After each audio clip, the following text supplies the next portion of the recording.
All right, and welcome back to No Kid Hungry on Speed Gaming. I am Crimson Avix. I will be hanging out with you all for the next 3 hours. Very excited to be here. Just remember, if you type an exclamation point NKH, you can get a lot of details on the No Kid Hungry, but we're not going to delay. We have Marphoria coming up with some Resident Evil Village. So really excited to watch this and see what's going on, and they will be joined by Catlink. Catlink, Marphoria, take care and good luck. Thank you. Hello, hello, everyone. Good evening. My name is Marphoria. I will be running Resident Evil Village, New Game Casual Glitchless. With me on commentary is my beautiful BFF, Miss Catlink. Hello, everybody. I'm so ready for this run. Let's go. Yeah, this run's really fun. Actually, what's really great, this game came out exactly 1 year ago. Well, the 1 year anniversary is actually next Saturday, but yeah. Already been a year. It's crazy because like we were all so looking forward to this game. Like we were so excited for this launch. So the fact that a year has flown by already, one, is unbelievable, and two, doesn't feel like it. So it's pretty gnarly. Let's show everybody how this run is done. Absolutely. And if you are, first off, let me also say thank you so much, everyone who donated towards that $50 incentive for the Manatee Kigurumi. Yeah, we got like the flippers and all sorts of stuff. You can't see it, but I do have like a little plush leaf in my pocket. It's but so yeah, cute. I love it. Thank you, everybody, for making this happen. It's adorable. We thank love you, it. thank you. And of course, every dollar goes and benefits No Kid Hungry. So thank you for that. And also, quick thing, if you're wondering why manatee. So it was revealed earlier this month that in one of the areas of the game, in Moreau's area, where it's like the big watery swamp, there were supposed to be mermaid enemies, and they got cut from the game. But if y'all remember that kind of old myth, urban legend, that sailors mistook manatees for mermaids. So doing a little stretch there, but... But like I said, manatees are definitely mermaids. They're beautiful creatures. They certainly are. So it's related. It's related. We're gonna be in a kind of nautical area here in a bit. All right, but we're good to go. And so time will officially start. Oh goodness, does it start after skipping the Well, we'll just start here. Either way, we'll just start on here. It's fine. Let's freaking go. All right. So time will start in 3, 2, 1, and go. And we're off. All right. Alrighty. So, cool thing is we can immediately start skipping cutscenes, which is quite a contrast to the previous title, RE7, which Cat. as both of us are runners of RE7, we have dealt with quite a bit of cutscenes in our days with RE7, but with RE8, that is quite a kind of quality of life, I'd say, for a runner. Yeah, absolutely. But we both still run RE7 because it's still like a very, very comfy, cozy run. No RNG, so yeah, that definitely makes it cozy. But so when we go back to that game, we're like, we can't skip cutscenes. All right. RE8 definitely has a lot of differences from RE7. You'll see very, very quickly how many changes have been made, but for the most part, we still got the same Ethan, same Mia, same cast of characters with a few additions, of course. Mm-hmm. But there will be some fun tech that you wouldn't see in RE7, so it's an interesting difference there. Right. But yeah. Mia just got taken, huh? She died. She's deaded. Yes, for sure. Yes. Mm-hmm. Yes. Mm-hmm. She died. We're not joking. She died. She just took a nap in a field somewhere. It's okay, Chad. Don't worry. Yeah, everything's fine. It's all fine. No, but real talk. We are we're walking through the snow, all that sort of stuff. But yeah, we are on a rescue mission to find our daughter Rose because she got kidnapped. So Not unlike the beginning of RE7, we're here with a very slow burning intro through the woods, all that sort of stuff. So there actually used to be a strat here called snow walking that we used to do near the beginning of the life of this speedrun, I guess, where you would tap W an insane amount of times to make Ethan kind of push forward a little bit quicker, but that's been banned now. So now we take a nice little stroll through the woods. Yeah, we've as one does. Yeah, it was pretty. It did save at a maximum of 20 seconds, which is pretty significant. But oh goodness, you destroyed your wrists. So I'm glad. Yeah. I'm glad that call was made because I know we all certainly care about the long-term physical health of our speedrunners. So yeah, somebody with wrist problems from speedrunning and gaming in general, it's definitely a welcome change. Yeah, because I remember when I saw that it's not excited. I was like, no. But yeah, so we're making our way to the cabin here, and we're gonna be introduced to our first couple of enemies very shortly. yeah, but for now we're just kind of taking it easy. It's a lot of this is basically all movement and just not really any menuing, just a lot of movement, getting from point A to point B. I'd like to note that it is the middle of the night right now, but for some reason it won't be in like 20 seconds. No, but in your typical Resident Evil fashion, there's a little bit of tension build up. Oh god. Yes. Spooky noises. Whatever shall we do? Let's investigate. Let's go towards them, as always. Of course. And oh, would you look at that? It's daytime. Yeah, didn't even see like any bit of sun or anything until now. There's no sunrise. No, it's immediately like midday. But I will say, yeah, if no one here has played Resident Evil 7, I was gonna say, what's the quickest TLDR of RE7? Basically, wife went missing for 3 years. Ethan was like, "Hey, let me go investigate by myself without calling police or anything." Oh, la di da, here I go. Hee hee. Then he goes and saves his wife, and yeah, now his wife and him were taken. I think they were taken to like another country, I guess, to hide out. They were taken to Europe, like Yeah. Romania. Yeah. Romania, I believe, yeah. And essentially now that's where our story begins here, where Ethan's life goes up in shambles again. Poor Ethan. He just can't catch a break. No, he can't. But this time we don't get to see the Baker family, which is quite sad. I like the Baker family. I got attached to them, but Yeah, the same here. the lords are, they're pretty cool too. Yeah, you'll enjoy the characters and antagonists in this game. They're very memorable. Oh, Lady D, your presence is always welcome. She certainly is. But interesting contrast between 7 and 8 is that Ethan apparently got military training between the two games. So he's I guess can actually wield a gun now. Yeah. So we immediately grabbed the bolt cutters here because we're going to use it for this gate. But now we get introduced to our new enemies for the game and for the series called the Lycans. They're very, very agile, very quick, and they can be quite the... they like to hit you in the butt a little bit. Yeah. We're going to be going through this section here. We just need to kill the Lycan really quickly. The Lycan essentially is the only thing that's stopping us from leaving. Otherwise, we cannot leave until that Lycan is dead. Very quickly, there it goes.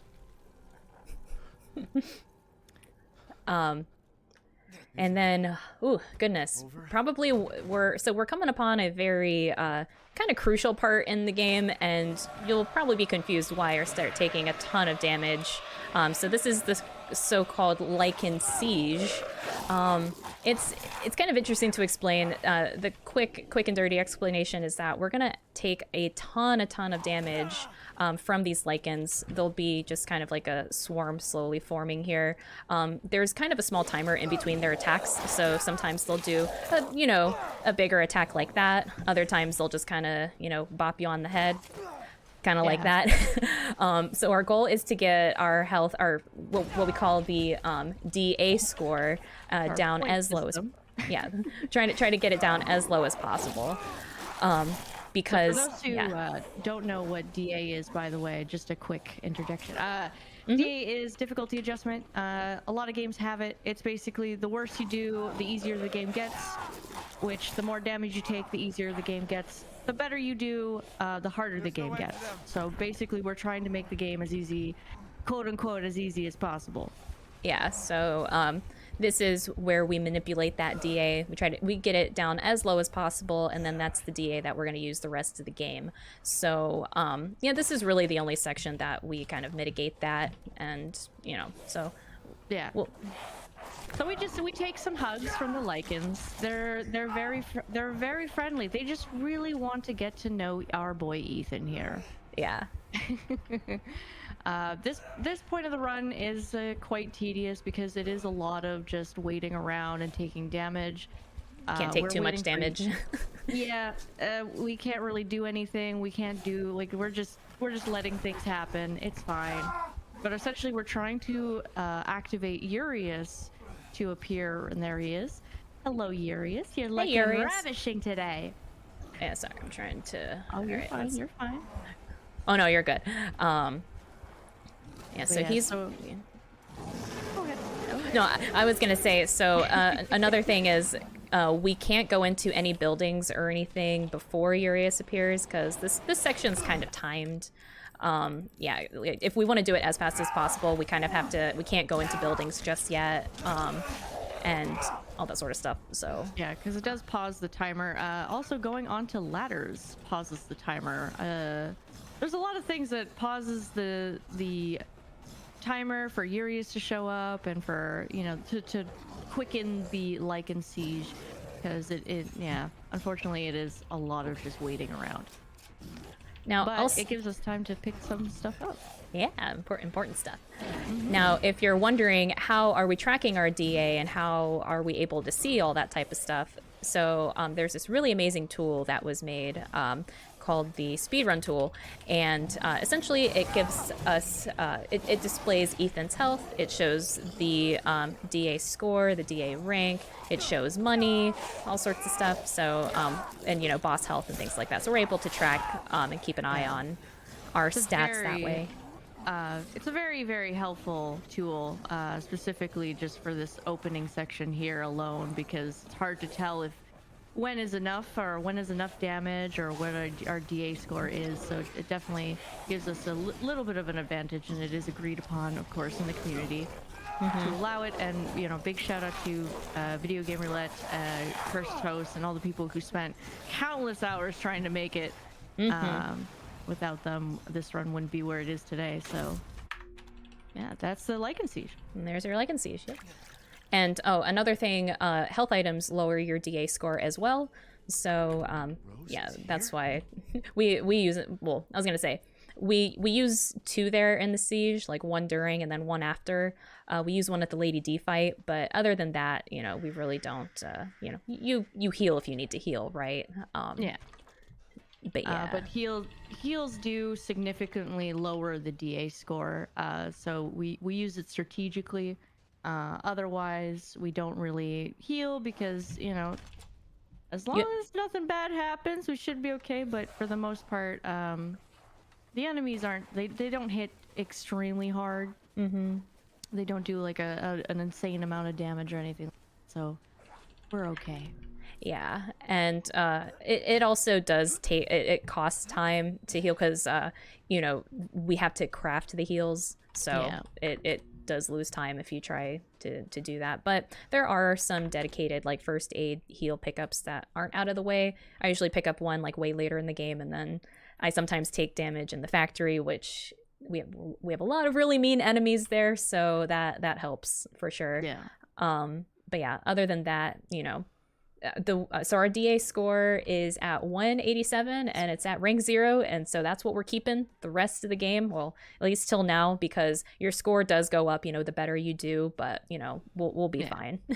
Like killing bosses or anything like that will kind of raise it. So we get introduced to this family, and oh my god, one of them turned into a lichen and caused the building to set ablaze. So now we need to get out of here.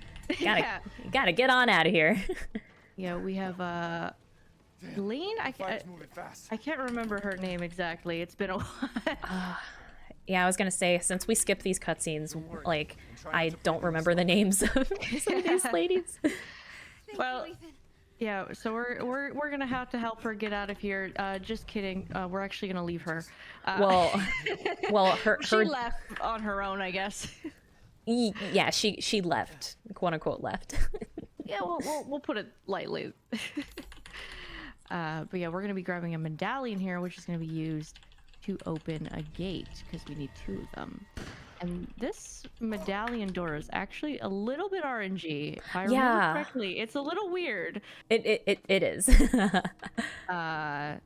So when Mar goes to put the medallions into the door, they're gonna be in a different place. Like it varies between run to run, but sometimes the medallion will be shifted a little bit more to the right, so we have to turn it a little bit longer. So yeah, it's so strange.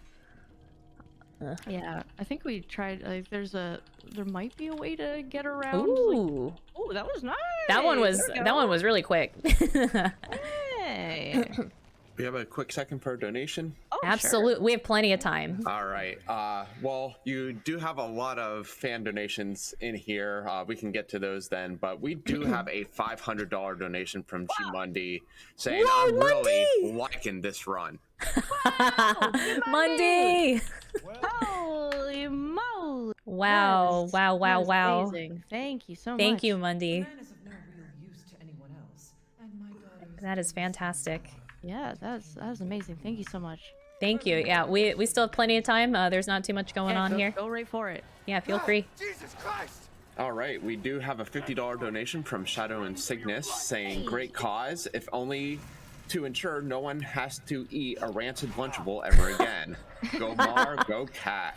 Oh, thank you, Shadow. Oh, thanks, Shadow.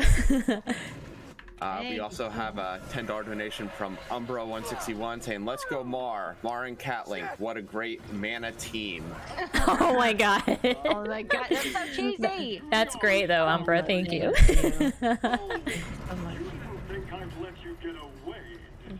Mana team. You have any more? Yeah, we do have a few more here. We have a $20 donation from Cable333 saying, "Go Mar, go." And $10 from An Ocean Pearl, Mar and Cat together again.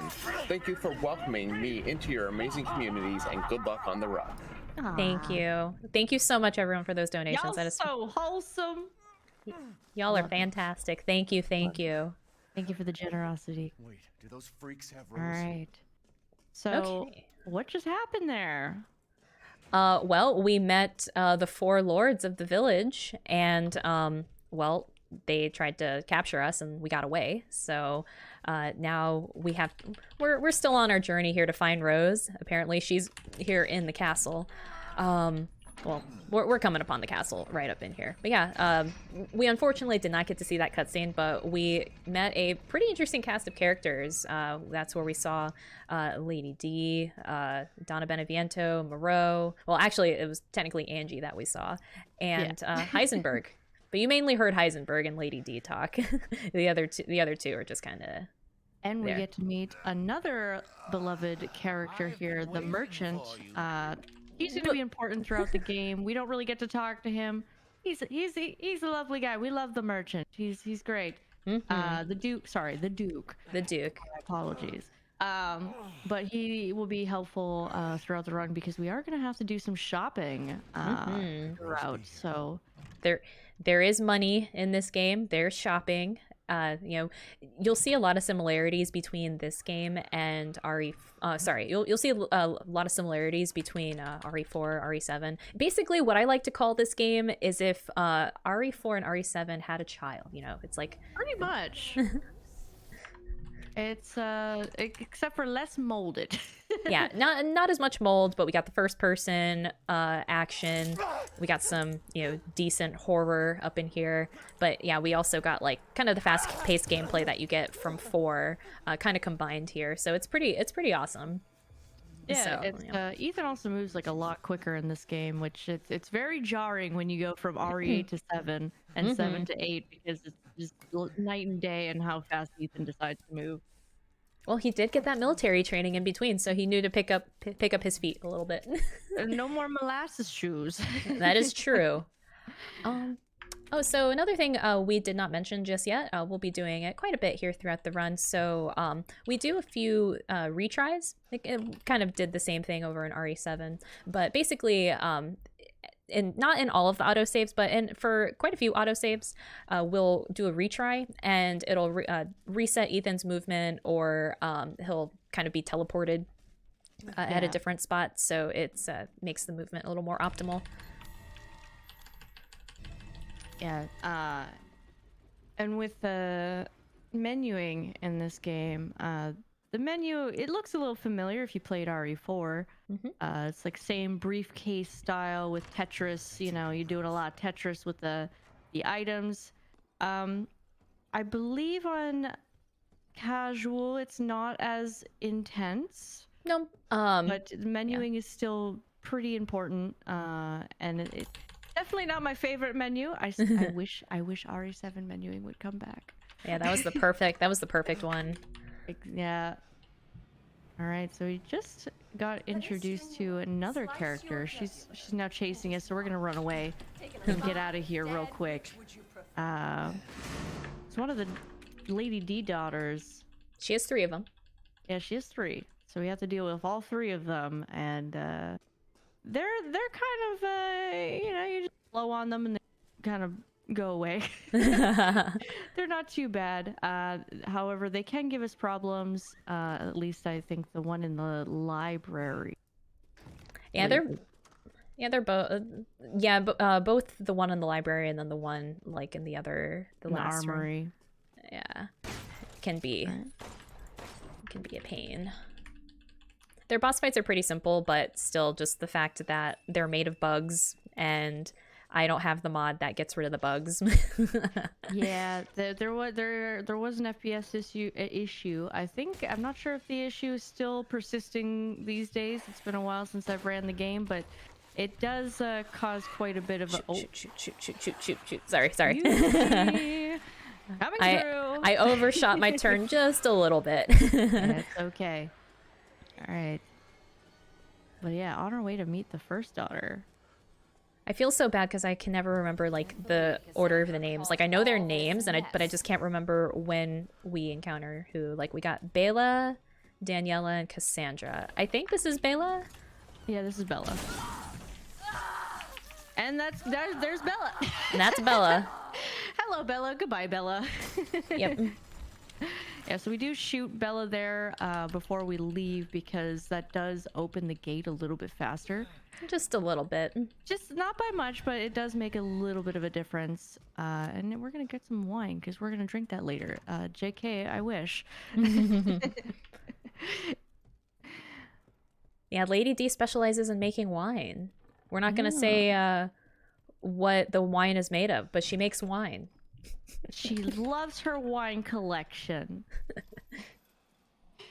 So there is a little bit of like a quick pickup that we often sometimes do where we'll pause the game while something is opening, because while you're waiting for that thing to open, it does take a while for that item to load in. So when you pause, it lets it load in and the timer pauses at the same time. So a little bit of a timer abuse, I guess you could say. Yeah, because we do time this. So we go by loadless time, I believe so. Yeah. Because the IGT with this game, yeah. So some games, they can be easy in the sense of like, oh, you know, like we go by just the IGT and all that stuff. But yeah, some of the RE Engine games can be little weird in that sense. Like I know this one was very weird because yeah, sometimes I know going into the menu pauses the timer, but going into the inventory doesn't pause the timer. Yeah, I couldn't remember like what was decided. Basically, talking to Duke pauses the timer. Going into your inventory pauses the timer. Looking at your map pauses the timer. So there was a lot of things that obviously we would use during a run that wouldn't really make much sense in terms of timing purposes. So we all unanimously agreed that we would do a loadless, basically time without loads, just so it's a lot easier for everybody and there isn't no fishy weird stuff going on. Because somebody could just literally sit in the Duke's shop for like 10 minutes and still get a good time. Or, you know, if you die in the run, that also resets the time back to wherever your checkpoint was last put. Oh, very nice, very nice. So let's go into a little explanation about the 30 FPS here. Oh, I hate this lady. She's been giving me issues. Hate her. That's okay. She gives everybody the issues. Nobody likes her. She sucks. Yeah, so we changed to 30 FPS in between certain spots here because the enemy is obviously body blocking us. So what 30 FPS usually does is it allows us to get by the enemy quicker and without, you know, being stopped. Sometimes, you know, sometimes the enemies give us a little bit of a grab, but that's okay. All right, So, Lady D. Yeah, she makes her appearance right here. We don't get to see her. Sorry. Now, another thing too, so you may have noticed, it's like, wow, you barely looked at that key, like barely looked at the wall and got the key. So what's really cool about both this game and RE7 is you can utilize these things called max distance interactions. So you don't have to be right up on an item to pick it up. You can be a certain distance away. It's weird because there's a sweet spot. You can't be too far away, but you also don't have to be super close. So it's pretty cool. Yeah, it's nice. We're just gonna do a little... Nope. Ooh, I thought I did not get that. Wow. Whoa, I messed. That was scary. Yeah, I messed up that juke pretty bad, but that's okay.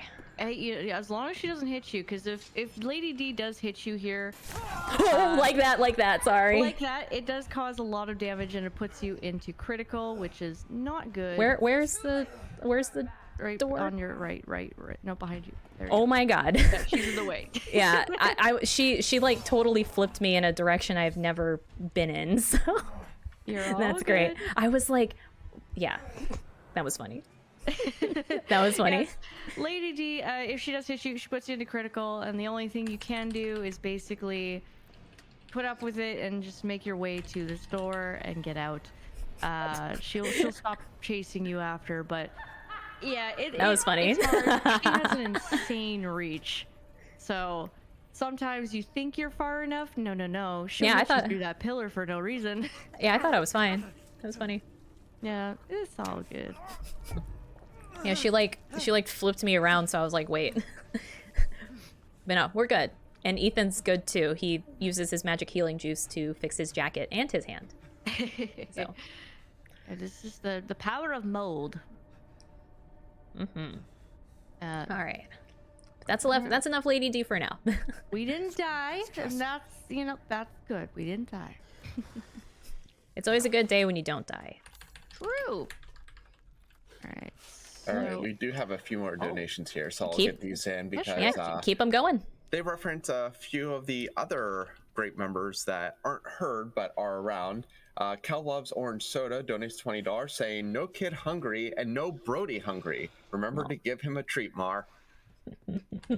And then Supersonic donating $20. Mar and Kat are the dynamic duo of Resident Evil speedrunning. You two are amazing. Also, give Brody and Koopa head pats later. Aw, thank you. Will do. Thank you. Thank you, folks. You got any more?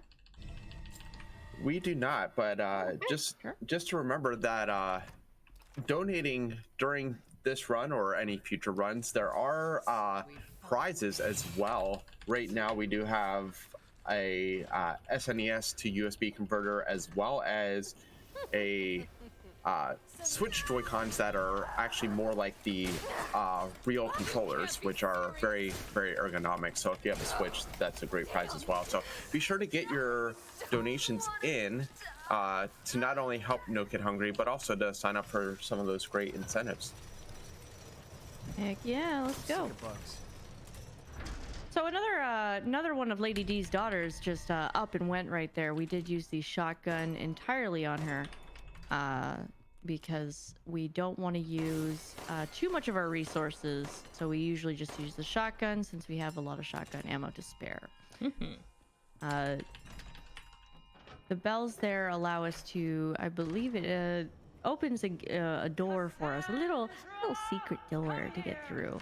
But we're gonna go deal with one last Lady D daughter before we head out. Yeah, because we need these masks that we've been collecting are the keys to get out of the castle in general. All right, let's hope she doesn't give us any issues here. Oh, that sucks. I hate that. Yeah, the menuing has a mind of its own sometimes here. But we're gonna use that dynamite there real quick to do enough damage and break open the wall. And hope... Oh, ma'am? Miss Ma'am? Ma'am? Alright, make sure you grab that. I've definitely done runs where I completely forgot about that part. There you go. And that was all the Lady D daughters. That is it. That's all we wrote. All she wrote. Yeah, they're gone now. All gone now. But we're gonna use that animal skull to get out of here because taking away that mask does lock us in. So Lady D here is gonna. Oh, there we go. Sometimes she will do the booty block. She tends to get in the way a bit, but. By the likes of you. Have you? What's also really silly, so you think you can squeeze by her if like you're in a hallway, like there's clearly plenty of space for you to get by, but you can't. So you do have to have ample room around her. Just something about her hitbox. There's just like a big, huge, invisible hitbox around her. It's pretty silly. Yeah, so sometimes we'll wait like half a second just for her to walk up a little bit so we have enough room to squeeze by. Now we have a sniper. This will kind of be like our main weapon that we upgrade in the game. We don't use it too much. We use it a little bit here in the Lady D fight that's coming up here, but yeah, for now we're just gonna kind of keep it. Have it for safekeeping. Yeah, the sniper in this, it's not a bad weapon. It does have a little bit of jank to it, I'd say, where it can cause issues. But for the most part, it's a very powerful weapon that we will be using, that Mar will be using for pretty much the entire run. Yeah, and you know, kind of like in RE4, you can spend money to upgrade your weapons, and yeah, you can literally upgrade every weapon in this game if you want to. But yeah, just as this has gotten routed and all that stuff, you find the ideal ammo pickups and things to sell and things like that. We just only upgrade the sniper. We will end up selling a couple of our weapons just because, interesting enough, weapons are worth a lot of money and stuff. So we don't pick up as much money or anything like that. We usually just kind of like sell stuff. So we sell treasures and we sell weapons and stuff. All right, Lady D. Lady D, are you gonna cooperate? Hooray! Woo, let's go! Oh goodness. Very nice. That was beautiful. So Lady D can sometimes and often body block there. She just likes to get in the way, and if she does get in the way, it's a little bit of a pain to get around her. Yeah. But that was very good, very nice. I'm proud of you. Thank you. You did it. Thanks. She's been giving me issues there. And yet you did it with ease. Thank you. So going into talking to the Duke there, actually, stops the timer while the door continues to open. So yeah, usually we'll hit that cutscene just so we can save some time and also not have Lady D bother us. Yeah, because she will wander around out there. All right, so we're going into the Lady D boss fight. Kat, Yes. take it away. And so Lady D, we're gonna be using a lot of the sniper and some pipe bombs here. She likes to fly around, but we're gonna try and manipulate her pathing of where she goes, while also trying to do enough damage in between certain points. So she's going to spend a little bit of time breaking down these walls. So while she's doing that, Mar's going to do some damage to her body, which is the crystal form of the body, which does the most damage. And we're also going to take damage here because that allows our DA to go down, which we're going to need for the rest of the run as well. Just going to wait and use this pipe bomb to get enough damage so she's doesn't take too long. All right, squeeze through here. So this is a little bit on like a time, like we're just kind of waiting for the appropriate time before she flies off to do the damage. That should be good. Do one shot, she goes down. Nice, nice. There you go. And we're just gonna wait here. There we go. There we go. And that's the first half of Lady D. It's very quick, very it looks simple, but I promise you she can be quite a headache sometimes. But that was very well executed. Very good job. Thank you. So All the right. second half of Lady D's fight here, basically we just wait till she finishes her little flying around business here, and wait for her to land so we can start putting in some more shots into her. Essentially bullet sponge, just put enough bullets into her until she decides to fall over. There you go. 3 shots. Not bad. Not bad. That was actually a pretty good fight though. That was really good. Yeah, it was. That was pretty decent. Nice, nice, nice. There you go. Can we have some claps in the chat for that? Clapping with one hand. All right. So that's the lady. That's the Demetrusk house. And that's it with the castle. Say goodbye to our beautiful Lady D. Yeah. No. Yeah. Our Lady D will remember you. We miss you already. So you may have noticed we picked up a little yellow flask of sorts, and oh god, what flask was that? I think it was the head flask. Yeah. Oh Jesus! Oh why no? Oh, Why did she do that?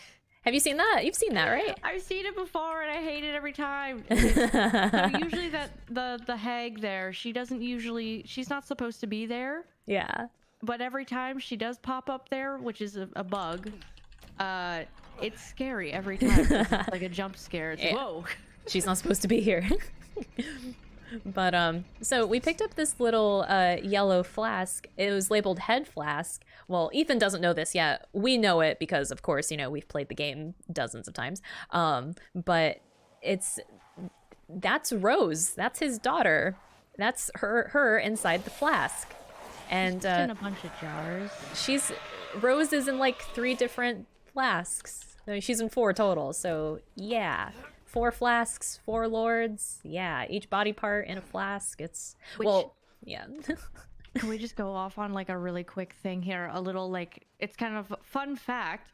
In RE7, if you actually pause the game in RE7 and you look at the first letter of each pause menu option, it spells out Rose. I thought that was interesting because there's only 4 options you can pick from that menu. Yeah. And there's 4 jars in RE8. Sorry, I find that really fun. It's so cool.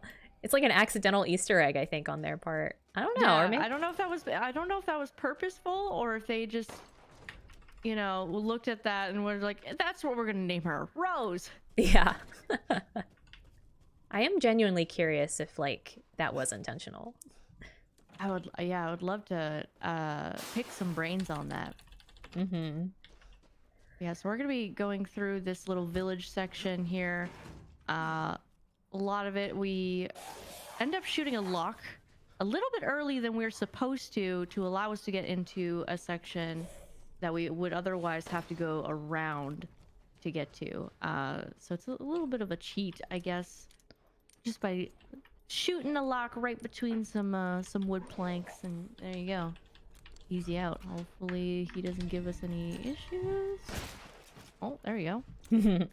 Sometimes if you do that puzzle quick enough, you can leave before he comes in. Or since sometimes the lichens are, I mean, it's not RNG that they're here, it's just sometimes their placement can be a little RNG. So sometimes that lichen will take his time coming up and all that. Sometimes you don't see him at all. Either way, I usually equip my shotgun there just in case he's right there. Fun fact about that little puzzle though, is that solution to the puzzle is right outside the window. Like they make you look outside the window, but it's a scripted jump scare. Yeah. Oh my god. Oh, the amount of clips I've seen of people getting absolutely jumped. It made me so mad because yeah, you see the 7, the 4, the 8, like you just kind of see that like written outside, and you kind of have to like stand at a specific spot to see it. Like you have to stand at a specific angle, and then when you get that angle, a lichen just pops up there.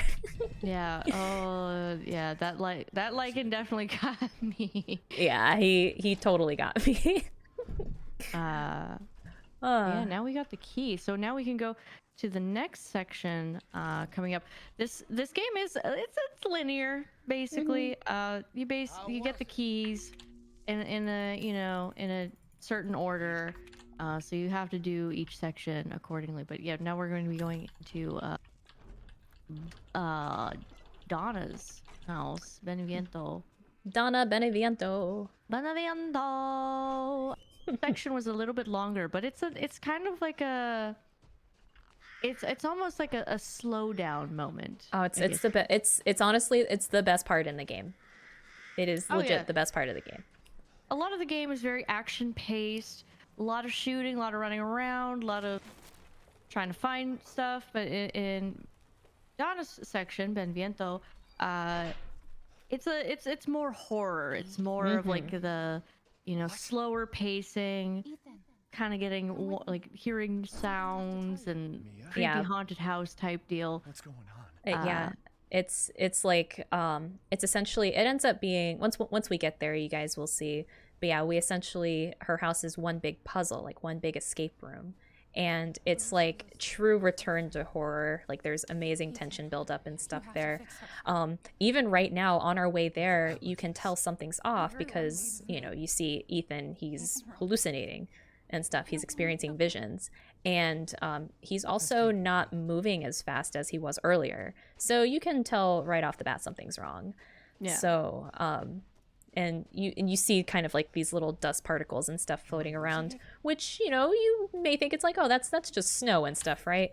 Well, that's like pollen. That's like hallucinogenic pollen that Donna Beneviento's spreading around so she can mess with our heads. Yeah. It's pretty interesting how they went about it. I think Capcom just has like a huge thing for escape rooms or something, because RE7 also had an escape room section, which was also the best part of that game. Oh yeah, I love escape rooms. I will always love escape rooms. So anytime I have a game that has like an escape room theme, I'm like, yes, that's scratching the itch.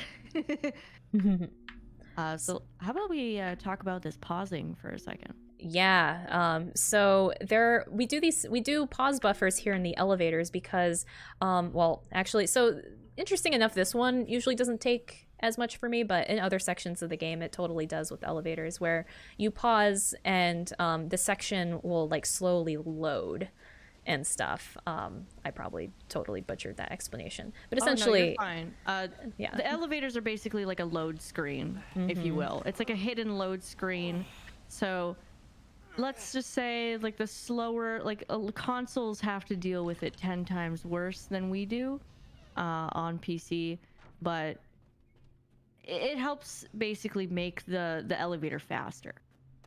Yeah, since the timer does pause, the timer pauses when you pause, but we're just kind of pausing for a little bit type of thing. So just kind of helps with that. Yeah. Because there's definitely one elevator that's notorious for console runners, because I think it's like 2 minutes of just sitting in an elevator. Oh, It's like, goodness. is it ever going to come down? Are we there yet? um, yeah, But- yeah. little hidden things that they add for just for the sake of getting rid of load screens. Yeah. Now, yeah, you come upon the house here, you realize, oh my goodness, my movement speed is very, very slow. And we found the flask, hooray! Woo! Time to Yay! leave. Oh, We can leave, right? yeah, I think. Won't you stay with me forever?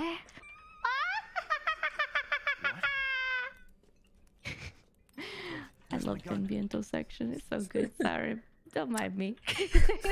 So what happened was Angie, the doll, she does have the rose flask, but then she also just pickpocketed us. Like, she pickpocketed our whole kit. So we have no gun, no health, no money. nothing, no money. She took everything and left. Yeah, so now we have to now this is our escape room section. Now, essentially, we do little pieces of a puzzle here, and it brings us back to that centralized hub back there where there was the dummy. That dummy is kind of supposed to be like a Mia, essentially. Yeah. Yeah, a lot of this section is kind of a lot of it involves Mia and Ethan, like their wedding, their anniversary. The code to unlock that numlock was actually Ethan and Mia's wedding anniversary, I believe. Mm-hmm. And obviously we have the music box that represents their their wedding or their marriage type deal. This whole section is a lot to do with just messing with Ethan. Yeah, the tension buildup is so great. But also, this is one of the worst parts to do quickly, because this dummy right here, if you click on the wrong body part, it takes... You lose like an automatic no. like 10 seconds or something. It's so bad. Like, Ethan just stares at it like, that's Yeah. not right. Yeah, or it's like, we know what we need to... We know what to interact with, but since those little interaction windows are so small, you accidentally click the wrong one, and then it's like, well, I just lost 8 seconds. Yeah, it's pretty wild how long how much time it ends up losing. Yeah. Because yeah, yeah. Oh, go ahead. Oh, well, I was gonna say, so with our experience in RE7, if you accidentally used like the wrong item, the wrong key, or anything like that, it's really quick. It's like 2 seconds. It's not terrible. It still hurts. It hurts because it's like, oh no, wrong item. Okay, but here, wrong item, wrong input, whatever. It's like double the time, and that's very painful. Yeah, it's even worse.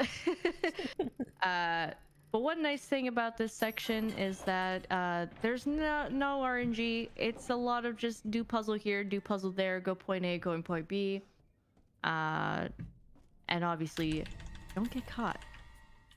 Don't get caught by what? I don't know. I heard there there was a doll running around. Maybe it's the doll. Maybe it's the doll. Okay. I'm sure it's nothing. Don't worry. I'm sure it's nothing.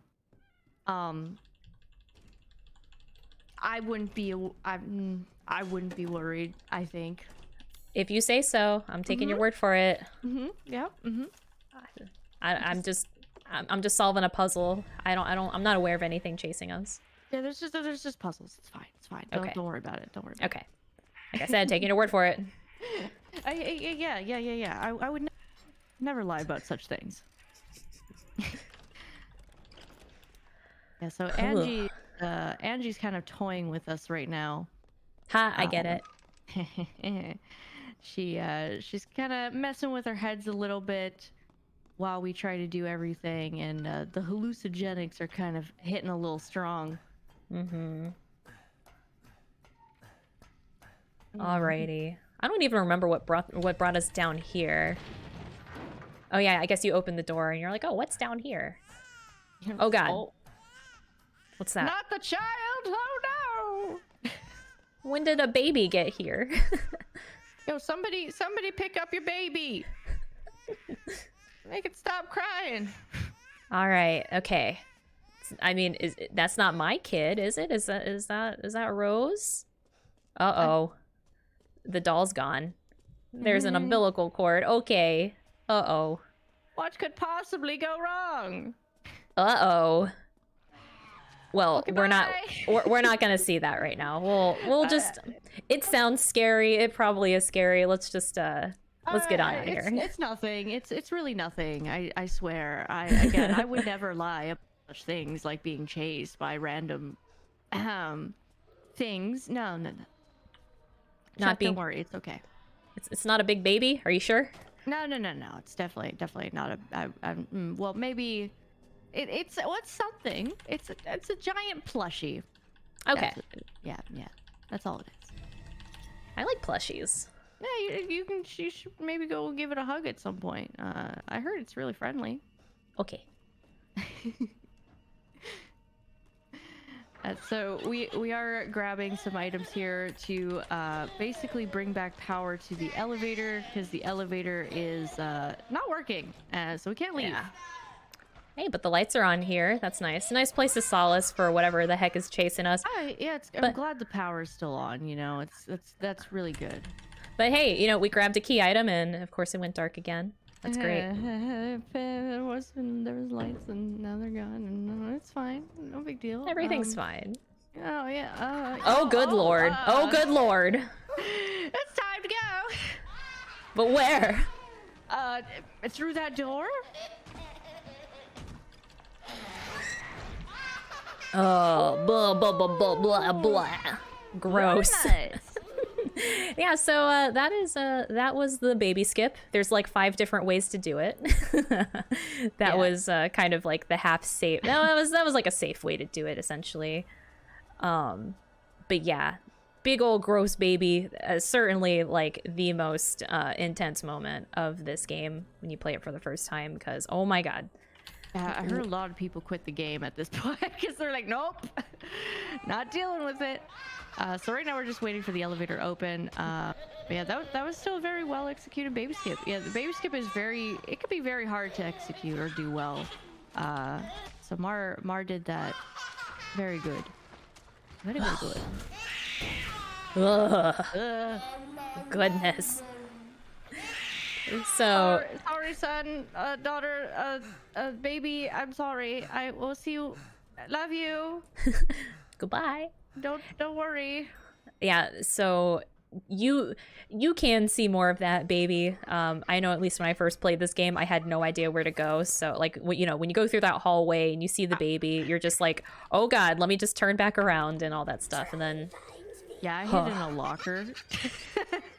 I was like, I'm just gonna hide in this locker. I don't know where to go. All right, so since we skipped a cutscene, and you know we escaped there in the basement, Angie, she's now out here. Oh, that is not a. I don't know why I thought that was a cutscene. I don't know why I thought it was. Oh, the cutscenes in this game are very misleading. Yeah. Because sometimes you're like, oh, this is a cutscene, right? I can skip this. No. Some of them you can't really skip because they're very, very short. Yeah. They're just kind of like an interactive cutscene. But yeah, so Angie's she's RNG you get here. Yeah. We're doing a little hide and seek with Angie. She can be in a couple different hiding spots here. She's, you know, not in that good spot. She's gonna be right here. Talk about RNG.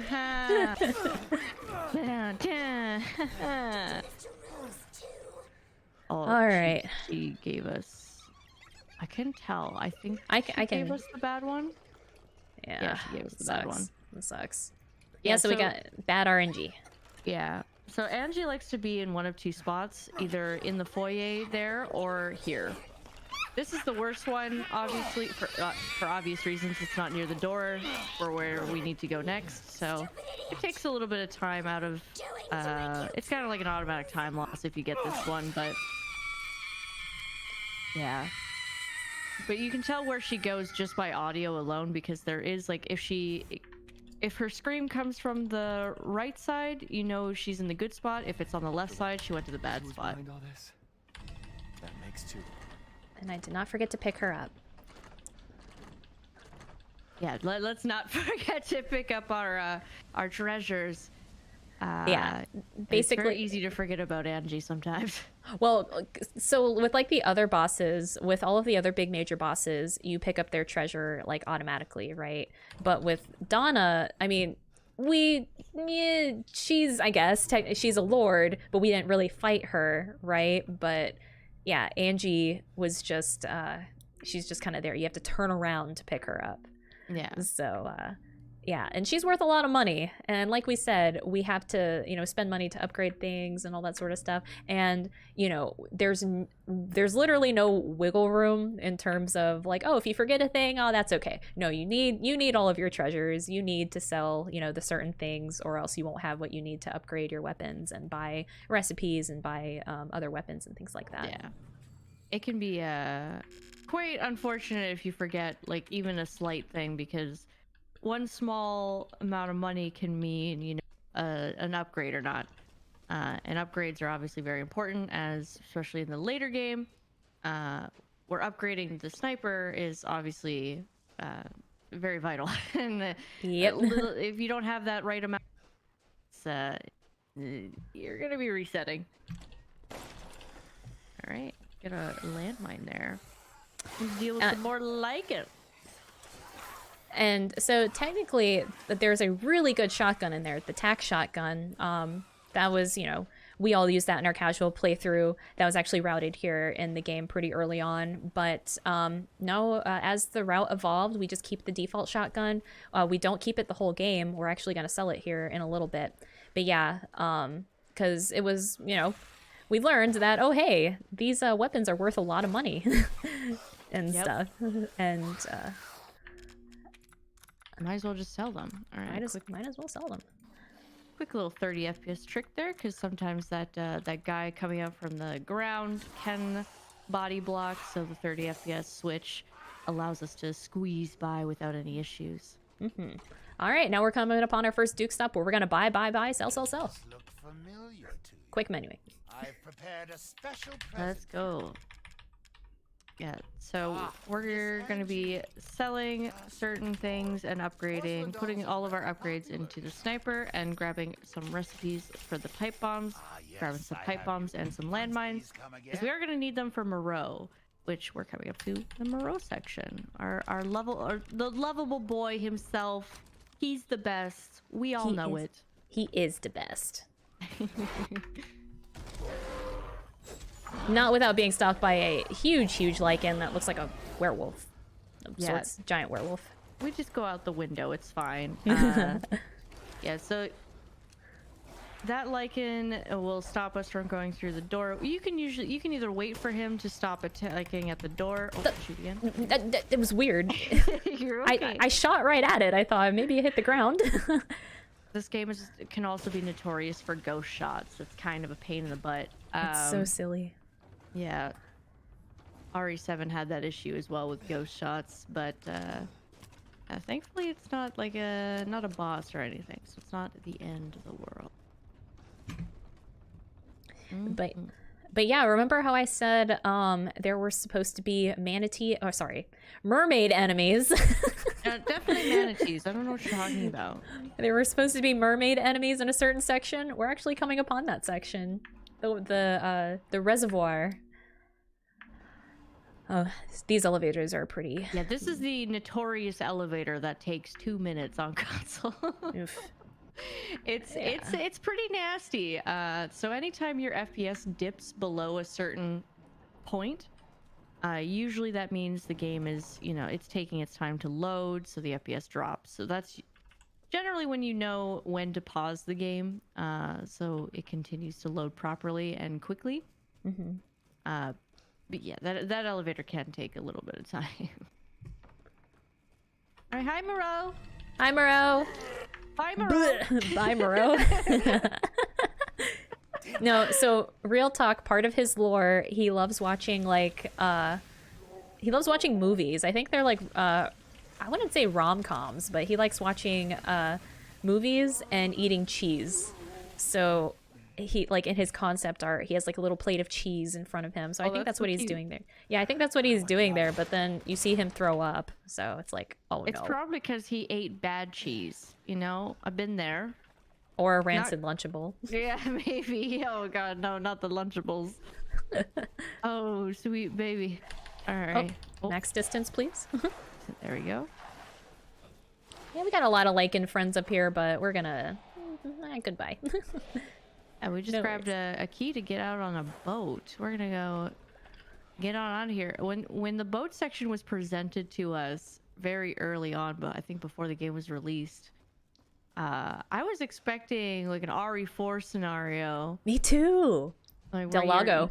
Yeah, El Del Lago, Fishy Boy. I was half expecting that to be the case where we attack Moreau in a boat. But unfortunately, no. The boat is only used for point A to point B.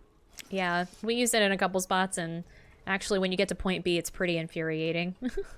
Because when you go to disembark the boat, it has a mind of its own. It's pretty infuriating. Yeah. Especially Tokyo drifting at the time. I remember early on when the game came out and we were routing everything, the boat sometimes would crash the game. Oh, I don't remember that. Oh, I remember it happened to me and Zeke at one point where we were just like, we would drift into the dock and then the game would just be like, oh, I didn't like that. Like, oh, sorry, my bad. All right. Oh, overshot that. Oh, thank you. There we go. So Mar shoots those two little yellow tape in the distance because that allows a bridge to form. Usually you do that a little bit, like in a little bit, but do it early so we don't have to deal with it. Mm-hmm. And so that was Moreau chasing us. That was Mr. Fishy Boy chasing us. And yeah, what's really interesting, when they said that there were supposed to be like mermaid enemies and a pursuer enemy, it's like, yeah, Moreau was probably still the pursuer, but it sucks we don't have those mermaids. But we have the mermaids here in our heart today in the form of a manatee Kigurumi. So this is where this section applies. I'm just trying to imagine how mermaid would have been implemented here, because I guess in this section, since there is quite a bit of, running between like watery areas, but I guess that's why they made Moreau just like jump through it instead of adding mermaids. So I don't know.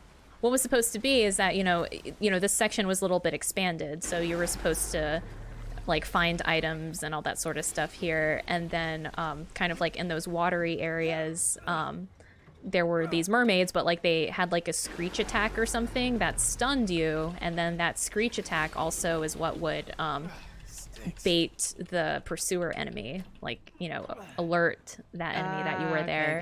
Gotcha. Kind of reminds me of the mermaid boss from Rule of Rose. Oh, I never played that game. I saw a little bit of it in high school. Yeah, there's a mermaid in that game that likes to screech. It's very loud and annoying. So that's all that's going off in my head right now. Yellow, orange, blue. Samar has to do these levers orange in a very specific order, otherwise she won't be able to get across these bridges as efficiently. But thankfully that order is not too bad. There we go. Bait Moreau. And now everybody for the best line. Who's the best? Moreau's the best. Yeah. Mama.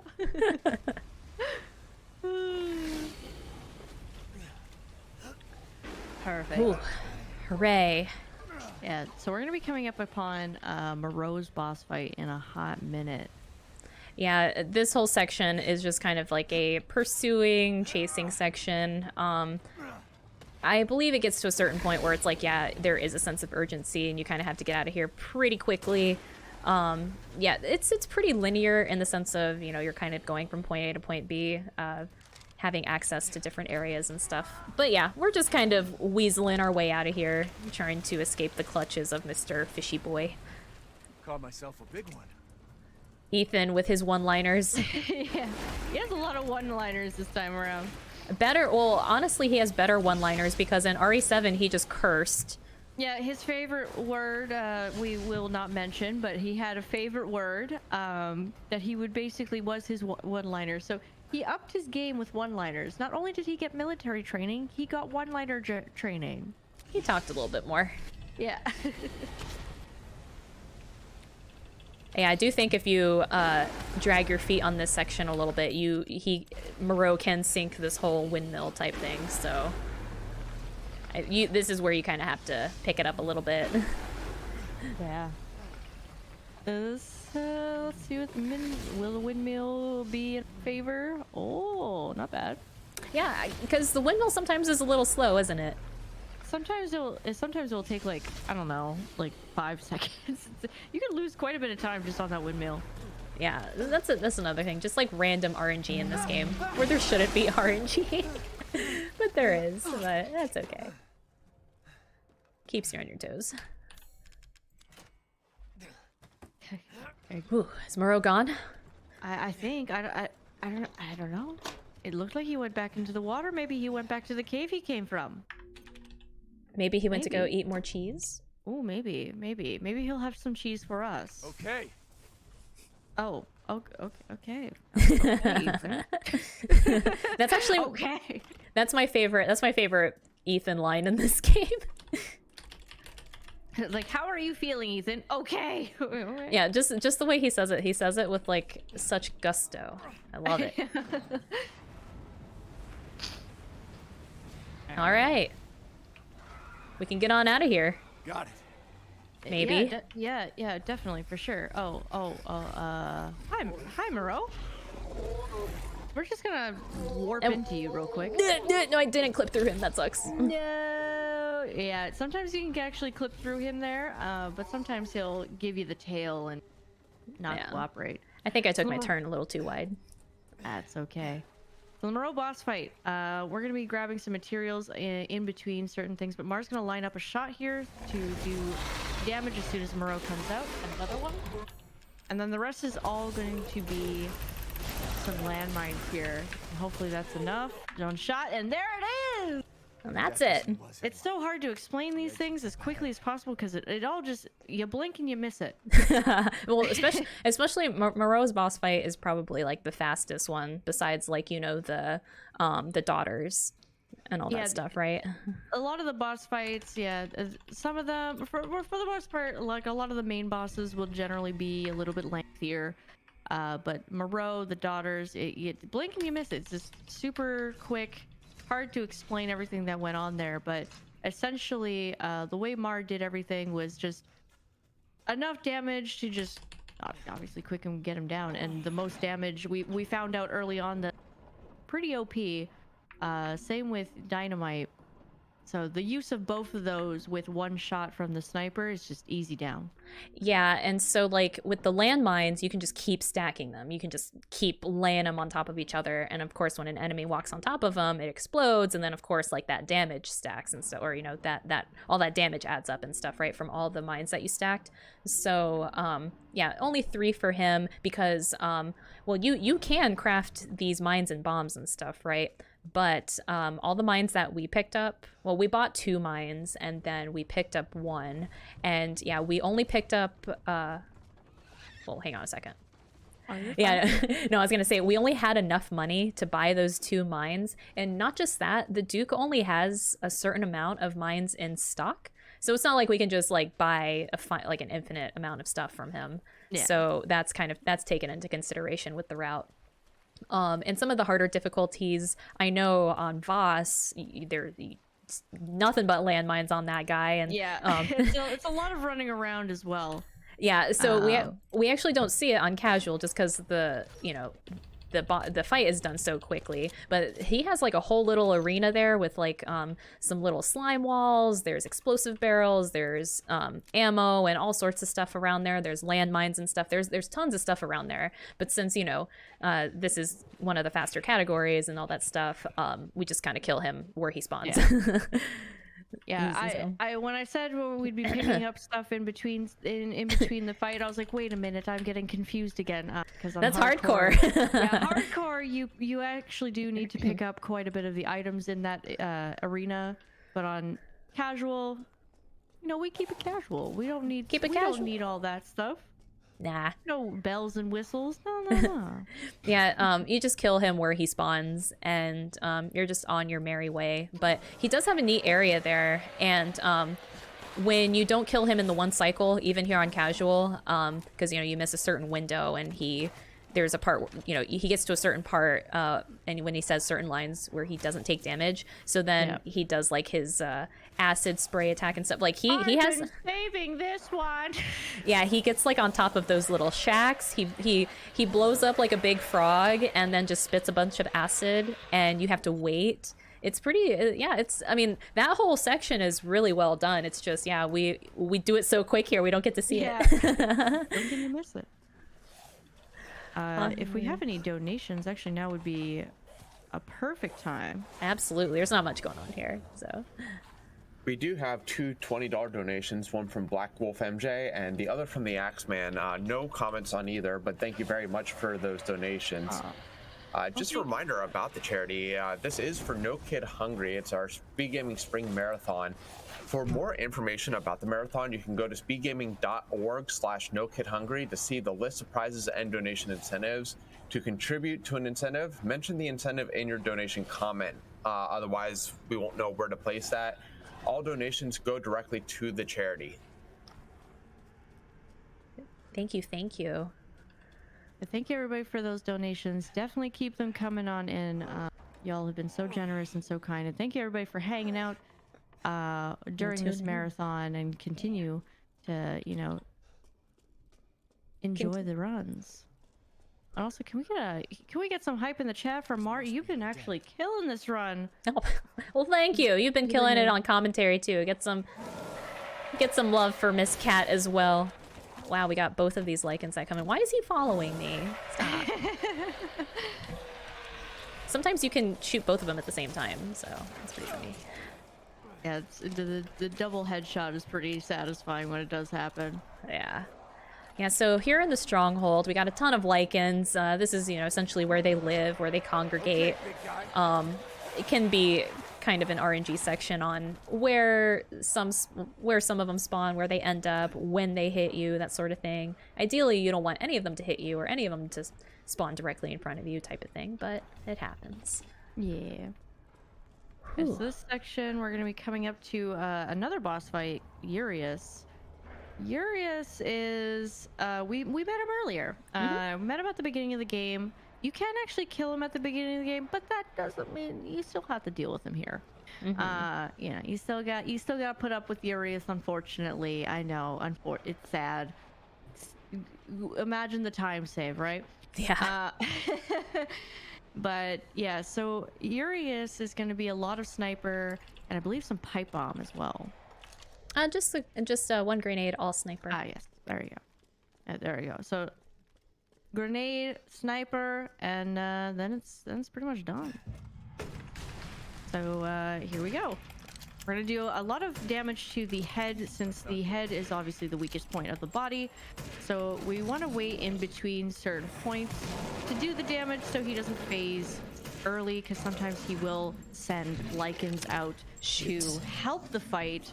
But unfortunately, yeah, we don't. Okay, good. Oh, there we go. Yeah, we don't want him to send in more Lycans because that will cause more issues than, you know, helping. But he didn't, so now we're just doing enough damage to get him down all through the head. And 2 more shots. 2 more? One more. Oh, oof. There it is. There we go, and that's Yuri's downed. That is it. Very good job. Very good job.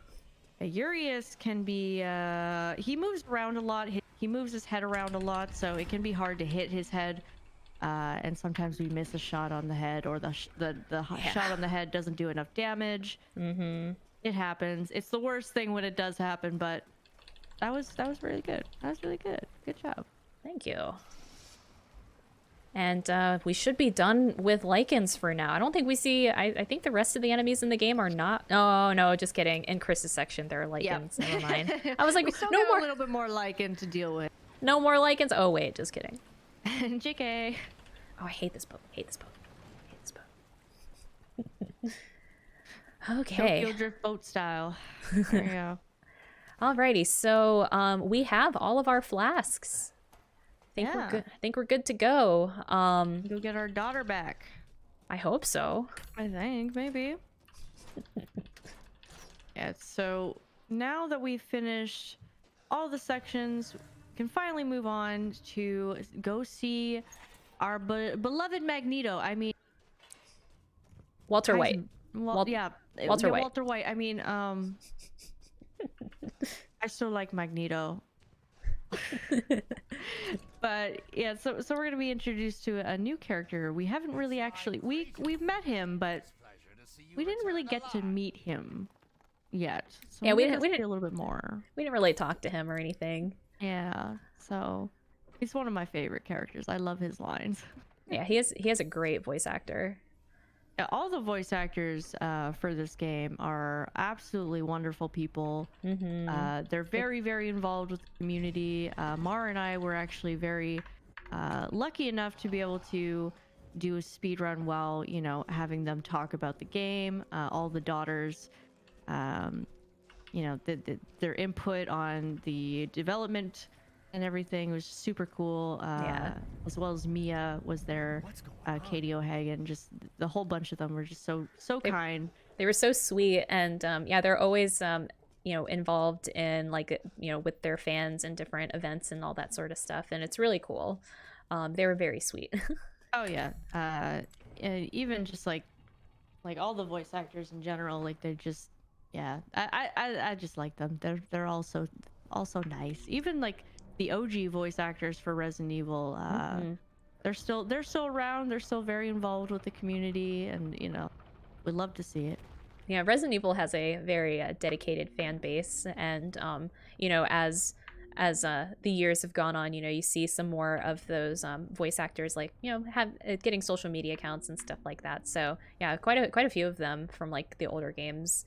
I know the voice actor for Brad from OG Brad Vickers. OG Brad Vickers, Mr. Evan. He's on Twitter, and he's very active on Twitch and all that stuff. He's super nice. Yeah, he's a sweetheart. But yeah, it's really great to see a lot of like community, a lot of like the community behind the scenes, wanting to be involved with, you know, fans and everything, and you know, people who enjoy these games, and even with speedrunning and charity and everything. Very cool. Yeah, absolutely. So yeah, we're at the factory. We get to finally speak to this mysterious man who can control metal. He's kind of like he's basically kind of like a magnet. He like has this way of controlling metal and any like metal adjacent type objects. But we're not really gonna have a conversation with him. Sorry, my bad. We did. We just didn't see it. Yeah. The unfortunate part about skipping cutscenes is you don't really get to see all the beautiful moments, right? But for the sake of speed, we gotta skip them. We gotta skip them. I'm sorry. Yep. Sorry, chat. So we escaped a enemy that I like to call Mr. Fanman. His official name is Sturm, but I call him Mr. Fanman because that's more fun. Mr. Fatman. Oh no, this ledge was giving me no issues like the entire time I've been practicing this game. For those who don't understand why Mar was struggling with that ledge there, that ledge is notorious for being a pain in the butt. I don't know why. We don't understand it, but for some reason, Ethan just chooses not to go up the ledge. There's no given reason why. It's just he doesn't want to. So we have to kind of MacGyver our way across the ledge until it eventually says, "Oh, okay, this is fine. You can go up now." Yeah, you can like look down, you can crouch, you can. Ugh, it's silly. It's a pain. It's a pain, especially because it is late into the run. And when it happens, it's probably at the height of like, oh my god, nothing can go wrong, and then it just decides, no, we're actually not gonna let you do that, and you're gonna lose time now. Yeah, but here in the factory, this section is pretty interesting. There's a lot of backtracking, a lot of going. You know, it's essentially turns into like a fetch quest of sorts. You end up, we're coming upon it here. In a little bit. essentially we're going to have to craft certain keys and items and stuff like that to unlock other areas in the factory. And this room right here, this essentially serves as that little hub. Oh god, what do you call this machine? It's kind of like a. What am I doing? It's what you. Why did I go right up to it? I went up to it. I was like, I don't have anything for it. I was like, oh yeah, because I have to get a thing for it. Oh yeah, I need to explain what this thing is, but I shouldn't be going up to it. Yeah, I was like, yeah, I need to explain this thing. I was like, oh wait, I need the thing first. It's basically a thing that creates it's a mold. It puts a casting machine. Yeah. Casting mold thing. I don't know. You put molds in it. It makes the item.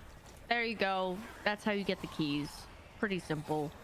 But we have to do it a few times for certain items because of course we do. So we have some relief molds to make the mold for that door so we can get through there and continue on to the next section. Yeah, but so it does take a little bit of time. We do have to wait slightly. Sometimes we're fortunate enough not to have to deal with any enemies in this spot, especially on casual. We don't really have to deal with much in this room, but say on Voss, a little bit of different story. You kind of have to deal with a lot of enemies in there while waiting. All right, let's see how the things here. Yeah, these. I call this the bonk section because these little crank things that are going up and down can bonk you, and if it bonks you, it's like the worst thing because Ethan takes forever to recover. Yeah. And with these enemies as well. Ow. Oh, bonk. Bonk. That was funny. Yeah, there we go. They're a pain. Yeah, that section is it's not very fun because there is a timing to it. Unfortunately, if the timing messes up ever so slightly, it throws off the runner completely. It's just like, well, now I have to. Do I wait? Do I go? Wait, hold on. Yeah. But that was very good. There we go. Now, oh, you have some really good aim on those things. I'd like to explain. Those things are really hard to shoot quickly. They can certainly be a pain, especially the blind fire on this gun can be not very accurate. Yeah, it has a tendency to miss. Even if you're pointing directly at what you're wanting to shoot, it decides no, you will not. So Mars just obviously an absolute unit and just not missing. Let's go. All right, there's that. I hate this guy. Hate this guy. Hate this guy. Hate this guy. Hate this guy. All right, we're good. God, he's making the silliest sounds. He misses you. That's all. Ugh, no thanks. I do not want to be his friend. When you get attacked by those enemies in here, the guys with the screw arm, the drill arms, God, it takes forever. Their attack animations are ruthless. Yeah, they have different attack animations, but there's a few of them that will cause Ethan to basically be unavailable for like 5 seconds or so. It's not fun. Oh, nice. But thankfully, they're a little slow, so we can get by them pretty all right. Yeah. And with some careful planning and execution, we get through this without any problems, because otherwise I would, yeah, I've been in this section quite a few times where they just decided to be very quick, and I was a little slow. Sorry, I did that a little late because last night I shot that grenade at that wall like you should, but then none of the lights broke. Oh, so no, I don't blame you. I've been there. I've been there a few times. And yet, like the hitbox is a little janky. Yeah, you don't. Well, you can hear it, but you don't see it. But one of those guys with the drill arm, he like drops in there, like, you know, when you're in that room, and that door with the lights. There's 5 lights. There's like 5 or 6 lights or something on it. And yeah, the quickest obviously, is to, you know, throw one of your grenade rounds at it. But yeah, sometimes, yeah, like Kat said, the hitbox can be wonky and it doesn't interact with it, and so none of the lights break. So last night during practice, I shot that wall and none of the lights broke. And so I had my gun right here with only like 10 bullets left, and I was like, oh no, with this guy on my tail. So yeah, that's scary. I don't give a shit about your family drama. All right. Oh, So okay. now for some more precision shooting Wait, here. Hello, ladder. Excuse me. Ethan, we're not going back up. So Mar has to shoot these lights Excuse up here. They are very specific on how you shoot them. Either sometimes, like I said, this gun you can be directly aiming at the thing you want to shoot, but sometimes it decides it wants to go completely the other direction or not at all where you're pointing. So Another one? it happens. It's all good, but we do have to do this very quickly because there are enemies chasing us. There are even bigger drill boys. As you see, they have jetpacks, so they can fly around, which can cause issues, especially with this ladder coming up. Yeah, so they have 2 drill arms and they have jetpacks. Oh my god, please get me through. Thank you. Ow. God, that's like the worst spot too. Because you have to wait for this fan to stop before you can use that ladder, and you can get sandwiched between those guys, and then like I said, the attack animation there lasts quite a while. And Ethan is unavailable for probably what seems like 20 seconds, but it's probably more like what, like 5 or 8 or something. Yeah, that I don't even want to talk about that section on hardcore. It's yeah, it's like night and day. Hey, it's our #1 fan. Big fan. You love to see it. Yeah. I thought that was a cutscene the first time I played this game, so I just sat there. Oh yeah, I think I did that too, where I was just like, wait, is there anything else? Anything else? No? Yeah. Oh, okay. Everyone was laughing. It's like, you just let him die. I was like, I thought it was a cutscene. I didn't know. I didn't know I was supposed to shoot that thing. I mean, Yeah. it was glowing, because, you know, when things are glowing and all that stuff, you're like, oh, maybe you interact with that. But it seems like a cutscene. You'd think. You would think.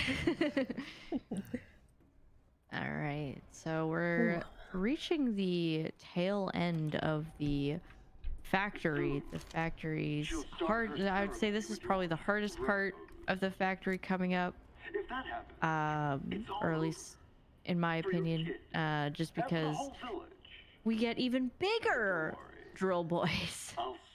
We get the Gore boys. Big daddies of like BioShock. It kind of looks like that. But Resident Evil style, if you will. Take that as you will. Yeah. So we have to deal with them, and on top of all the other enemies we've met throughout the factory. So it can be quite a pain. Hopefully they don't cause any issues, but it should be fine. Yeah, and I will say, yeah, kind of your first visit here, it's essentially a huge maze. I know, at least me personally, it took me a long, Oh I think my that God. I think this part took me the longest. I had to stare at a map like every 2 minutes to see where I was going. I literally thought the map was lying to me half the time. I was like, no, this doesn't look right. Wait, how did I get here? I'm confused. Wait a second. How did I get here to here? Man. Yeah, so this elevator will take you to places you've been and stuff. Like, we've actually been here before. Yeah, and that's like the one safe area of the factory where Duke is. Wherever Duke is basically like the save room, if you will. The classic Resident Evil save room.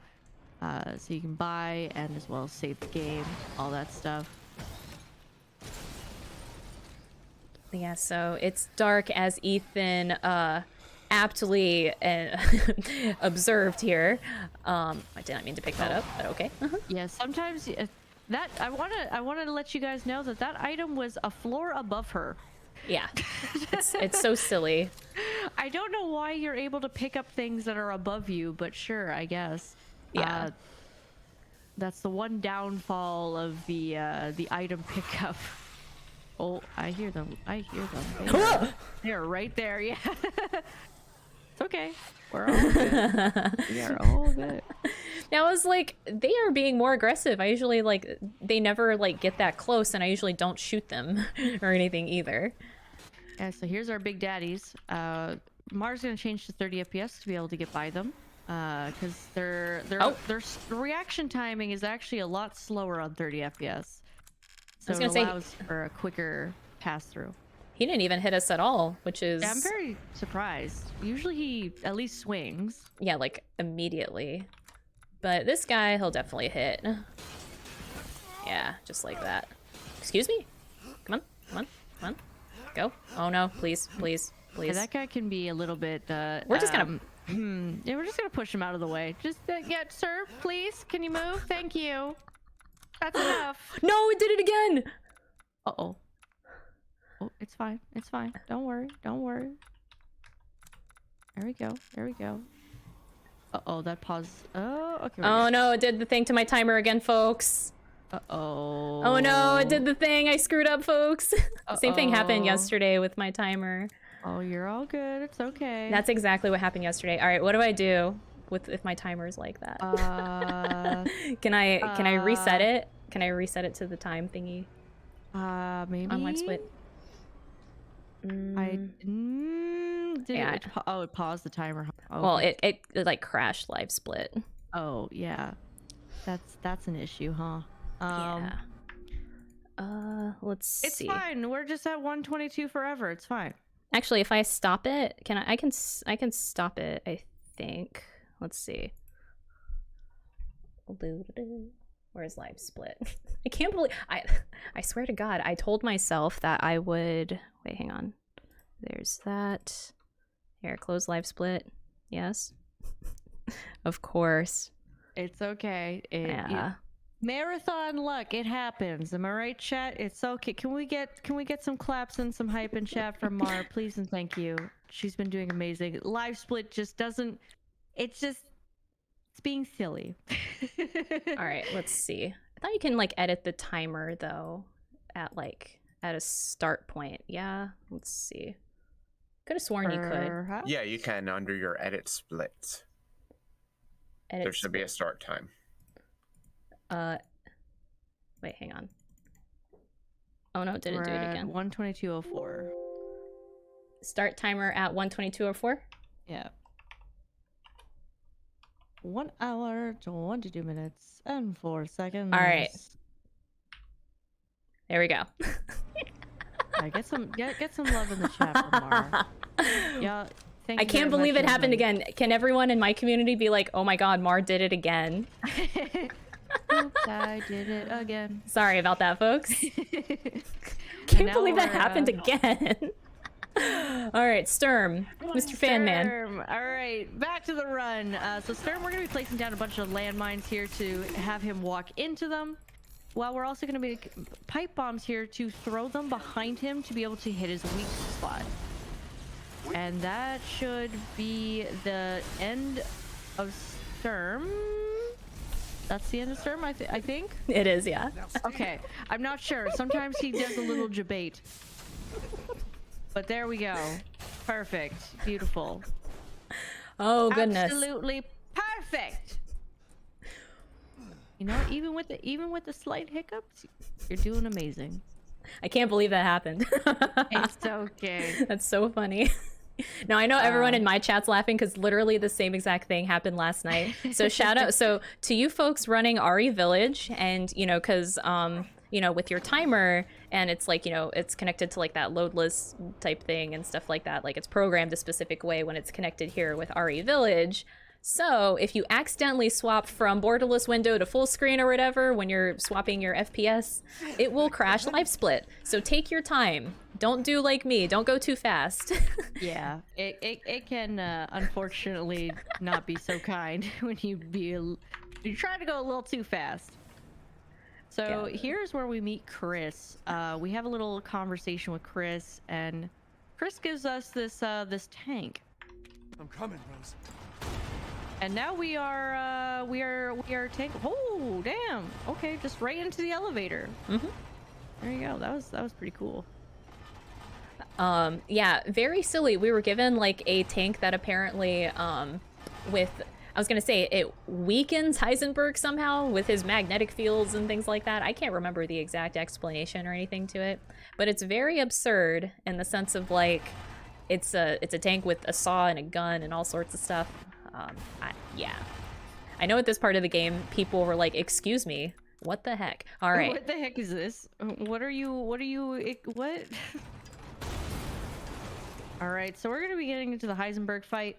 We finally get to meet Heisenberg, and we're going to basically just point blank shoot him. We're gonna reset here or retry here because it does bring this fight a little bit quicker to start. We're gonna shoot his weak points. He has 3 weak points: his main body and his 2 arms. So we want to do all the damage we can to all 3 weak points, because otherwise any other place that you shoot does nothing. So we're gonna make him go boom. Actually, that's not too bad. That's not too bad. Sometimes he'll put up projectiles to stop you from being able to hit his weak points, but thankfully there's a few cracks in between that you can just hit them. But this part is generally pretty quick. He's a little bit of a pushover on casual, so it's not as bad, but he can give us a little bit of an issue here because he likes to slowly make his way to where he needs to be able to do this part. It's a little annoying. But no, he's being a good boy. he is.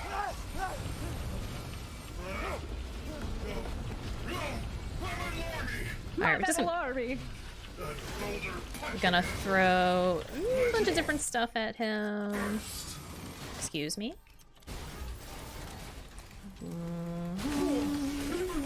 One more? 2 more? 2 more. Oh, come on. There we go. There it is. And that's Heisenberg. That Pretty is simple it. fight. He gets really dramatic here. He's a very dramatic death scene. So there's a ton of ammo laid out around here, but we're only picking up the sniper ammo.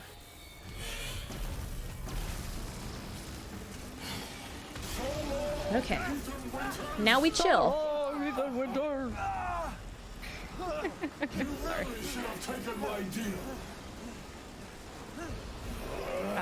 So the deal that Heisenberg here is talking about is earlier on when we had a conversation with Heisenberg, he gave us a deal to be able to work with him to take down Miranda.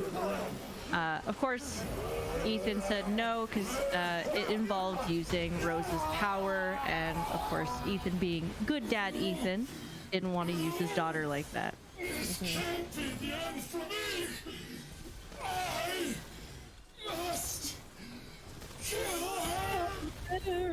Bye, Heisenberg. It was nice knowing you. Bye, Heisey. Goodbye, but he has such a cool crystal. Yeah, the crystals for all the bosses are super cool. I would love to actually have statues of all of them. Yeah, big same. So we're skipping both of these cutscenes here. They're actually very important to the story, but we'll do our best to TLDR. Yeah, Ethan dies. I'm sorry to say, folks. Heart ripped out. He literally got his heart ripped out. Mother Miranda pulled a phantom thief on him and took his heart. She did not send a calling card. She just took his heart. But yeah. So essentially, well, it doesn't get revealed yet, but TLDR, Ethan died, and here we are as Chris going to try and stop Mother Miranda up in here because she's kind of got her mold situation out of control here. Yeah, so this section is, if you played RE7 DLC, Not a Hero, it's a similar idea, just with obviously lichens and, you know, different types of enemies. It's almost like it's kind of like when we used to say like how, oh, I wish Not a Hero was actually part of RE7. because it just kind of, it would be a cooler ending, I guess you could say. This is kind of same idea where it's they actually added that kind of section to the game, or to the main game, and it's a fun little section. It sucks if you're doing New Game Plus because you don't get New Game Plus items for this section. But what is cool though, well, it seems to be kind of a pattern here in a lot of RE games where there's a section where you don't play as the main character, or at least that's been the thing, at least in the RE engine games. Very, very true. Umber Eyes, I need some backup. Umber Eyes, I need backup. Yeah, so we do need to throw these hand grenades at specific points to be able to get through this section very quickly. Mar is doing that with ease, making it look absolutely easy. Oh goodness, sometimes those lichens will be in different spots, so then they'll attack you as you're throwing them and stuff, so that's always silly. Yeah. So this laser can sometimes not react properly, where we have to point it at this mold, kind of like this mold castle going on over here. But sometimes the laser decides it didn't hit that point, even though you did. So we sometimes have to run around like chickens with their head cut off, try to wait for the next time when the laser reloads, because there is a reload time that we have to wait for, like this, pointed at the right spot, and that should be a boom, another boom. So now wait for one more, I believe. Yeah, hopefully one more. Hopefully the laser does exactly what I said, where it decides it didn't actually hit.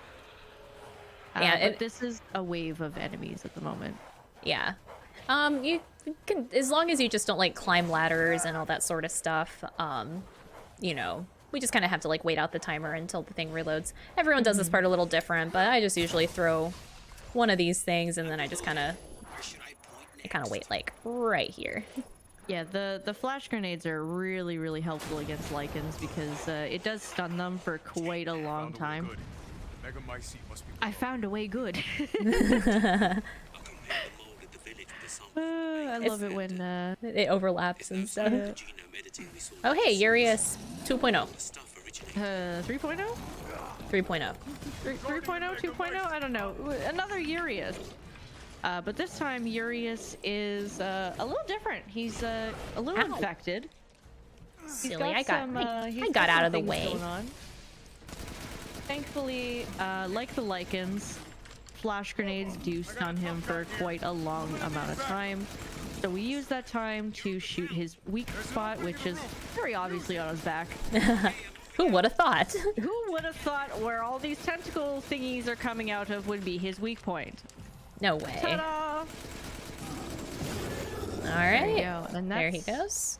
That's the boss fight. Very quick, very simple. Sometimes Urias there can be a little bit of a meanie. I'll keep going. Say now is probably a good time for donations.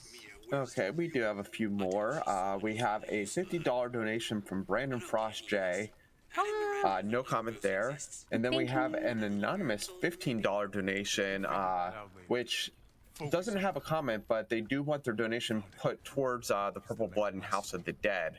Nice. So just a reminder that there are donation incentives going on right now. House of the Dead, which is immediately following this run, is our next one, and that is for blood color. I believe there are 4 different options, which are purple, green, blue, and red. Purple is currently in the lead, so get your donations in. Just be sure to notate where you would like your incentive to go in your comment.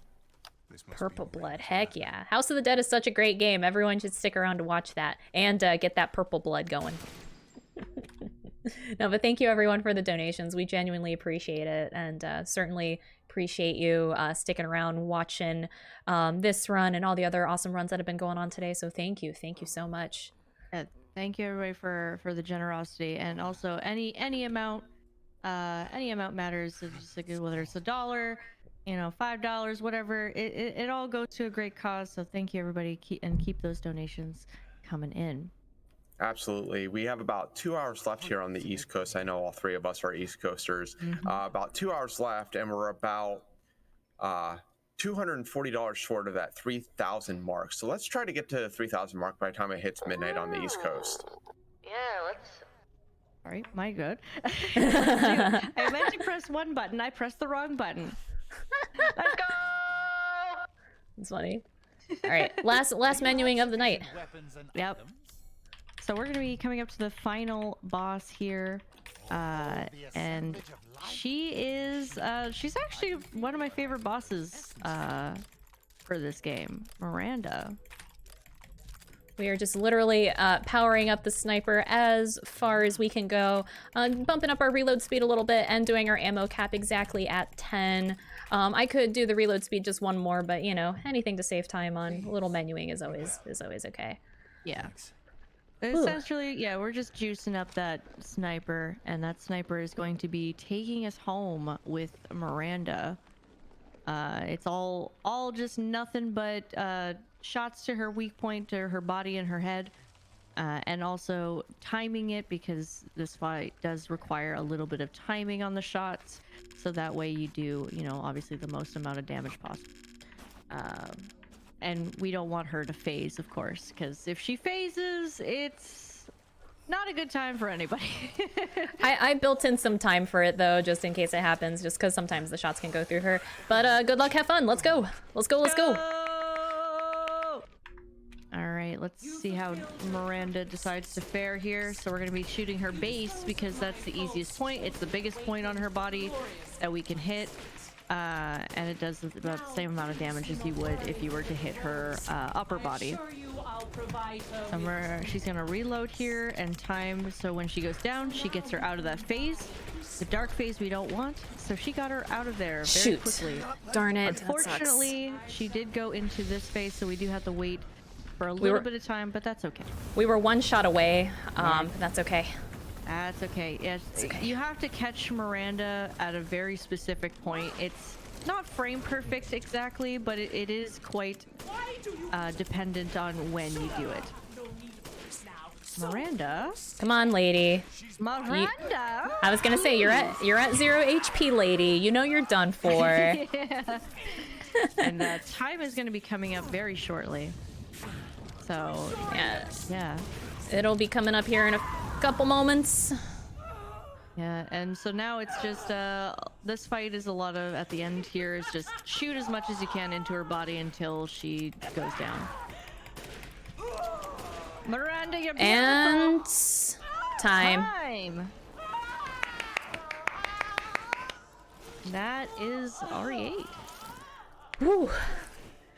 Thank you. So sorry for that timer mishap. We're probably off here by like maybe 30 or 40 seconds, maybe a minute, but should still be under estimate. Oh yeah, we're about what's supposed to be 10 minutes under estimate. Okay, yeah. So there you go. We're at 134.46. So majorly under estimate. Amazing run. Everybody, give it up for Marphoria. Yeah, thank you, folks. Yeah, huge shout outs. Thank you so much, Kat, for being available to commentate. Please go check her out over at her channel. She plays a lot of the same games we do. She's also a fellow speedrunner, speedruns horror games, Silent Hill, anything that catches her fancy at the time. But yeah, please go check her out because she's amazing. Thanks, BB. I love you. Love you too. Thank you, SpeedGaming, for having me. I love these events. They are fantastic. And I just saw SpeedGaming Live just got announced. And everyone, you should please go check that out because that's such an amazing event. And there's lots of cool things going on there. And thank you to my community, Cat's community, everyone chilling here with SpeedGaming, and everyone in the Resident Evil community, speedrun community. You guys are awesome. And yeah, anything from you, Kat? I just want to say thank you for having me. I always love commentating your runs. It's always a good time just hanging out with you, nerding out about the games we love. And shout out to the Resident Evil community. They put a lot of hours and work into these games. Resident Evil 7 community is some of our, one of our beloved, like basically our beloved community. We love them, and the village community as well. Also, shout outs to people like Video Game Roulette, Cursed Host. Like I said before, they put a lot of hours and dedication into making speedrun tools, like the SRT, which allows us to know all the information as well as the timer. And the auto splitters and all that sort the of auto stuff. splitter and So. everything. You know, big shout out to them for all that. But yeah, that's it for me. And everybody, go give Mar some love. Go check her out at her channel, Marphoria. She's lovely. She's amazing. And yeah, you should just go give her a follow. All right, but folks, please stay tuned. Keep watching Speed Gaming. There's lots of amazing runs tonight. I have lots of friends running in this marathon too, and I love this organization and all the marathons that they do. So please stay tuned. Keep watching. Keep donating. You all are amazing. Thank you. Thank you. All right. Thank you, Marphoria and Catlink. Amazing job on the run. Very entertaining to watch and just sit here and listen to the banter. So thank you once again. Be sure to give them both a follow. And be sure to stay tuned because we do have that voice guy coming up with the House of the Dead run. So stick around here on Speed Gaming for more of the No Kid Hungry Spring Marathon.